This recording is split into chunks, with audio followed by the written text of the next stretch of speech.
ඔයාලට පොල් ගස් නගින්න ඕන කියලා හිතන්නකෝ. පොල් ගස් නගින්න පුරුදු වෙන්න කල් යනවා. අපේ මිනිස්සු නෑ බෑ නෑ කිය හැමතිස්සෙම ඉන්නවා මිසක් මෙන්න මේ ෆෝකස් එක මිනිස්සුන්ගේ නෑ. මිනිස්සුන්ට තේරෙන්නේ නෑ ස්කිල් එකකට තමයි සමාජයේ වැලියු එකක් හම්බෙන්නේ, ගෙවීමක් කරන්න කියලා. හරිද? ඔයා මොකද කරන්නේ? පාරට බහිනවා හරිද? අනාථ වූ රියදුරන්ගේ සංගමය කියලා එකක් හදාගෙන නෑ නෑ. මම දැක්ක එක සංගමයක් තියෙන Facebook එකේ. මොකද්ද කොහෙදෝ ඉඳන් කොහාට දෝ යන පාරේ. අපි හිතමු කුරුණෑගල සිට මෙන්න මෙතනට යන පාරේ වලවල් වලට වැටෙන්නන්ගේ සංගමය කියලා සංගමයක් තිබෙ Facebook එකේ. හරිද? ක්‍රිකට් ගහන කට්ටිය 11 දෙනා යෝනේ ලංකාවට. හරිද? ක්‍රිකට් ගහන කට්ටිය එක මැච් එකට ලක්ෂ 50ක් විතර හම්බ වෙනවා.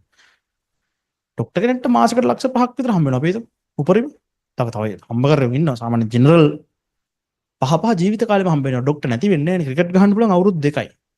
හරිද? ටියුෂන් කරන්න පුළුවන් අවුරුදු 5යි. අයින් වෙන්න වෙනවා. ඩ්‍රයිවර්ගේ ජොබ් එකට මොකද වෙන්නේ? ඔටෝමැටික් ඩ්‍රයිවිං වෙහිකල්ස් ඇවිල්ලා ඒක රීප්ලේස් වෙනවා. හරිද? අපි හිතමු මේ කීයතු ගාන කෙනාගේ ජොබ් එකට නැත්තම් ක්ලීන් කරන කෙනාගේ මොකද වෙන්නේ ජොබ් එකට? අර රොබෝට්ස් ලයින්වා බිම දිගේ හිමීට ක්ලීන් කරයි යන ඒ වගේ ඒවා රීප්ලේස් වෙනවා. හරිද? ආදී වශයෙන් පොඩ්ඩ මිනිස්සු කර හිටපු සමහර ಜಾති මැෂිනරීස් වලින් එහෙම නැත්තම් AI වලින් එහෙම නැත්තම් නේද? මේ රොබෝටික්ස් වලින් මොනවා වෙනවද? රීප්ලේස් වෙනවා. හරිද? එහෙම වෙන එකට අපි කියනවා ඩීස්කිලින්, හසුරු කුසලතා හොසි වීම. මොකද්ද විකල්පය? කිසිම විකල්පයක් නැහැ. කිසිම විකල්පයක් නැහැ. විකල්පය තමයි රීස්කිලින්. බලන්න වචන දෙක. බලන්න. මේ දෙක අහයි. මේවා තමයි අහන්නේ. ඩීස්කිලින්, රීස්කිලින්. හසුරු කුසලතා හොසි වීම, අලුත් කුසලතා නිර්මාණය කර ගැනීම. ඔය ආද වැඩ කරනවා ඩ්‍රයිවර් කෙනෙක් විදිහට. හෙට වෙද්දි ලෝකේ අවසාන ඩ්‍රයිවර් කෙනෙක් ඩ්‍රයිව් කරන කාර් එකත් අයින් වෙලා ඔටෝමැටික් ඩ්‍රයිවිං වෙහිකල්ස් ඔක්කොම රීප්ලේස් වෙනවා. එහෙම ළඟදී වෙන්නේ නැති වෙයි. හරිද? ඔයා මොකද කරන්නේ? පාරට බහිනවා හරිද? අනාථ වූ රියදුරන්ගේ සංගමය කියලා එකක් හදාගෙන නෑ නෑ. මම දැක්ක එක සංගමයක් තියෙන Facebook එකේ. මොකද්ද කොහෙදෝ ඉඳන් කොහාට දෝ යන පාරේ. අපි හිතමු කුරුණෑගල සිට මෙන්න මෙතනට යන පාරේ වලවල් වලට වැටෙන්නන්ගේ සංගමය කියලා සංගමයක් තිබෙ Facebook එකේ. හරිද? ඒ කියන්නේ සංගම් එකේ. හරිද? රයිට්? ඒ වගේ සංගමයක් හදාන්න ලේට බහිනක නෙමෙයිවා කරන්න ඕන. ඊළඟ දවසේ ඔයා කල්පනා කරන්න ඕන තමන්ගේ නැති වෙච්ච කුසලතාවයේ වෙනුවෙන් අලුත් කුසලතාවයක් නිර්මාණය කරන්න. දැන් හිතන්නකෝ ඊයේ වෙනකොට ඔයා මේ ඩ්‍රයිවර් කෙනෙක් විදිහට වැඩ කළා හෙට උදේ ඉඳන් සොෆ්ට්වෙයාර් ඉංජිනේර් කෙනෙක් විදිහට වැඩ ගන්න හම්බෙන්නේ නැහැ. එහෙම කරන්න බෑනේ. අලුත් කුසලතාවයක් නිර්මාණය කරන කාලයක් ගත වෙනවා. හොඳට තේරුම් ගන්න. ඔයාලට පොල් ගස් නගින්න ඕන කියලා හිතන්නකෝ. පොල් ගස් නගින්න පුරුදු වෙන්න කල් යනවා. අපේ මිනිස්සු නෑ බෑ නෑ කිය හැමතිස්සෙම ඉන්නවා මිසක් මෙන්න මේ ෆෝකස් එක මිනිස්සුන්ගේ නෑ. මිනිස්සුන්ට තේරෙන්නේ නෑ ස්කිල් එකකට තමයි සමාජයේ වැලියු එකක් හම්බෙන්නේ, ගෙවීමක් කරන්න කියලා. ඩ්‍රයිවර් කෙනෙක්ට තියෙනවා වාහනයක් ඩ්‍රයිව් කරන ස්කිල් එකක්. සාමාන්‍යයෙන් කොමන් ස්කිල් එකක් නේ. ඕනේ මිනිස්සෙක්ට ඒක තියෙනවා. එතකොට ඩ්‍රයිවර් කෙනෙක් ඕනේ වෙන්නේ කොයි වගේ කෙනෙකුටද? සමහර ලාවට Tamanට වෙලාව නැති කෙනෙක්ට. හරිද? එතකොට Taman වාහනේ එලවන් යන්නේ නැතුව ඒ වෙලාවේ Taman වාහනේ ඉඳගෙන වෙන වැඩක් පොතක් බල යනවා, නිදාගෙන යනවා. ලයික් වයිස් එහෙම කෙනෙක් තමයි ඩ්‍රයිවර් කෙනෙක් ඕනේ. එක්තරා සමාජ ලේයර් එක කට්ටියට තමයි ඩ්‍රයිවර්ස්ලා ඕනේ වෙන්නේ. හරිනේ වැඩි? රයිට්. එහෙම නැත්නම් Taman නැති වෙලාවට තව මොන හරි වැඩක් කරගන්න ඕන නම් අන්න ඩ්‍රයිවර් කෙනෙක් ඕනේ. Taman වෙන වැඩක යෙදිලා ඉන්න ගමන් තව කෙනෙක් ඔය අවලි වෙරලා වෙන වැඩ ටිකක් තියෙනවා කරගන්න. you need to drive. හරි? ඔය දෙක තමයි හේතු දෙක.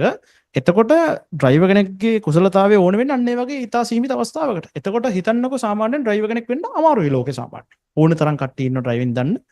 හරිද? එතකොට එහෙම අවස්ථා අඩුයි. ඩ්‍රයිවර් කෙනෙක් වෙන්න අමාරුයි. ඔයා හොඳට තෝරගන්න ලෝකේ තියෙන ඉතා විරල ස්කිල්ස්.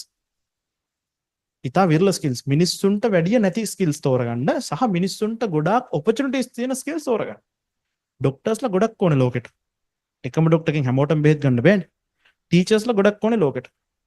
ක්‍රිකට් ගහන කට්ටිය 11 දෙනා ඕනේ ලංකාවට. හරිද? 11 දෙනා නෙමෙයි. මං කියන්නේ සීමා සහිත පිරිසක් තමයි ඕනේ. හරිද?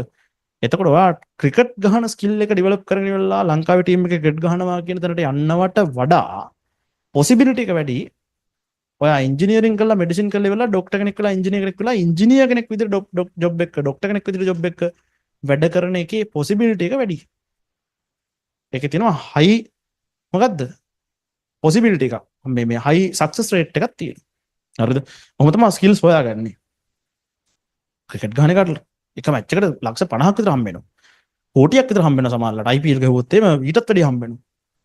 ඩොක්ටර් කෙනෙක්ට මාසෙකට ලක්ෂ 5ක් විතර හම්බ වෙනවා. අපි උපරිම තව හම්බ කරගෙන ඉන්නවා සාමාන්‍ය ජෙනරල් පහ පහ ජීවිත කාලෙම හම්බ වෙනවා. ඩොක්ටර් නැති වෙන්නේ නැහැ නේ. ක්‍රිකට් ගහන්න පුළුවන් අවුරුදු 2යි. ෆෝම් එකෙන් අයින් වුණාම ඉවරයි හම්බ කරලා. හරිද? ටියුෂන් කරන්න පුළුවන් අවුරුදු 5යි. අයින් වෙන්න වෙනවා. හරිද? ඩොක්ටර් කෙනෙකුට හැමදාම ඩොක්ටර්. වයසට ගියත් ඩොක්ටර්. ඒත් බෙහෙත් දෙන්න පුළුවන්. අපි හොයාගන්න ඕන නිතර ඕන වෙන ගොඩාක් අවශ්‍යතාවයේ තියෙන හැබැයි විරල ස්කිල්ස්. එතකොට අර ගොඩාක් හොඳ විදිහට සමාජයේ ජීවත් වෙන්න පුළුවන්. හැමෝටම පුළුවන් කාටවත් ඕන නැති ස්කිල්ස් හදාගත්තට වැඩක් නැහැ. පීනන්න පුළුවන්. කවන්නේ. චිත්‍ර අඳින්න පුළුවන්.